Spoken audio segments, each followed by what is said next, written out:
ಶ್ರೀ ಗುರುಬಸವಲಿಂಗಾಯ ನಮಃ. ದೇವಲೋಕ ಮರ್ತ್ಯಲೋಕ ಬೇರಿಲ್ಲ ಕಾಣಿರಣ್ಣ, ಸತ್ಯವ ನುಡಿವುದೇ ದೇವಲೋಕ ಮಿಥ್ಯವ ನುಡಿವುದೇ ಮರ್ತ್ಯಲೋಕ. ಆಚಾರವೇ ಸ್ವರ್ಗ ಅನಾಚಾರವೇ ನರಕ, ನೀವೇ ಪ್ರಮಾಣ ಕೂಡಲ ಸಂಗಮ ದೇವ ಶರಣು. ಶ್ರೀ ಜಗಜ್ಯೋತಿ ಬಸವೇಶ್ವರರು ಜನ್ಮ ತಾಳುವ ಸಂದರ್ಭದಲ್ಲಿ ಕೈಲಾಸದಲ್ಲಿ ನಡೆದ ಘಟನೆಯನ್ನು ತಿಳಿಯೋಣ.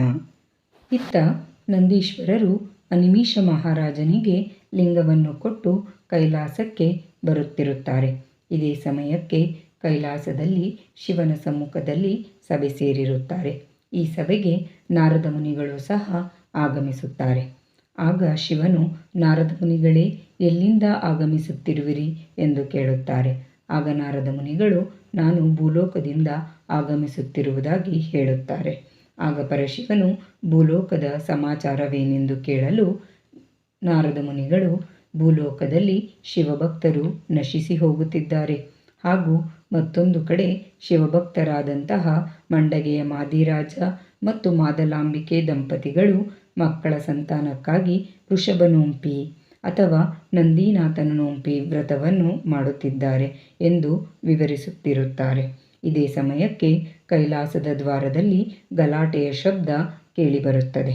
ಆಗ ಶಿವನು ಸಿಟ್ಟಿನಿಂದ ಏನಾಯಿತೆಂದು ಕೇಳಲು ದ್ವಾರಪಾಲಕರು ಒಳಬಂದು, ಸ್ವಾಮಿ, ನಂದೀಶ್ವರರು ಕೊರಳಿಗೆ ಧರಿಸಿದ ಲಿಂಗವನ್ನು ಯಾರಿಗೋ ಕೊಟ್ಟೋ ಅಥವಾ ಕಡವಿಯೋ ಬಂದಿದ್ದಾರೆ.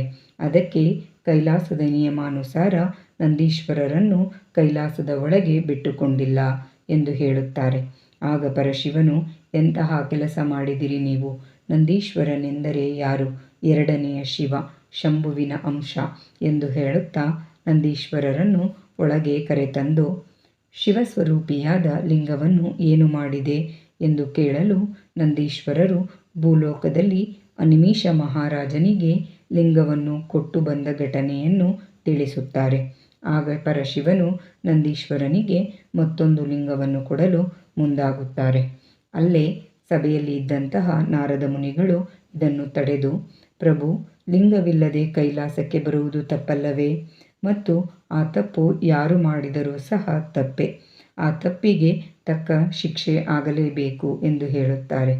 ಆಗ ಪರಶಿವನು ಆಲೋಚಿಸಿ ಭೂಲೋಕದಲ್ಲಿ ಕಳೆದಿರುವ ಲಿಂಗವನ್ನು ಅಲ್ಲಿಯೇ ಲಿಂಗಾಂಗಿಯಾಗಿ ಪಡೆದು ಮತ್ತೆ ಕೈಲಾಸಕ್ಕೆ ಬರಬೇಕು ಹಾಗೂ ಶಿವಭಕ್ತಿಯನ್ನು, ಶಿವ ಮಹಿಮೆಯನ್ನು ಲೋಕಕ್ಕೆ ತಿಳಿಸಿ ಬರಬೇಕು ಎಂದು ಹೇಳುತ್ತಾರೆ.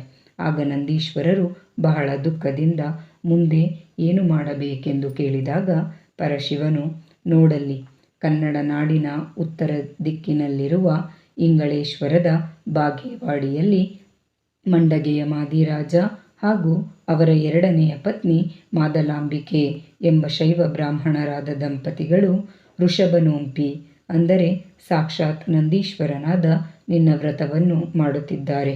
ಇವರ ಗರ್ಭದಲ್ಲಿ ಜನಿಸಿ ಶಿವಭಕ್ತಿಯನ್ನು ಲೋಕಕ್ಕೆ ಸಾರಿ ಜಗಜ್ಯೋತಿ ಬಸವೇಶ್ವರನಾಗಿ ಬಾ ಎಂದು ಹೇಳಿ ಹರಸುತ್ತಾರೆ. ಇಲ್ಲಿಯವರೆಗೂ ನಂದೀಶ್ವರರು ಬಸವೇಶ್ವರರಾದ ಕಥೆಯನ್ನು ತಿಳಿದಿದ್ದೇವೆ. ಮುಂದಿನ ವಿಡಿಯೋಗಳಲ್ಲಿ ಬಸವೇಶ್ವರರ ಜನ್ಮಕಥೆಯನ್ನು ತಿಳಿಸಲಿದ್ದೇವೆ. ಮುಂದಿನ ವಿಡಿಯೋಗಳಿಗಾಗಿ ನಮ್ಮ ಚಾನಲನ್ನು ಸಬ್ಸ್ಕ್ರೈಬ್ ಮಾಡಿ, ಲೈಕ್ ಮಾಡಿ ಮತ್ತು ಶೇರ್ ಮಾಡಿ.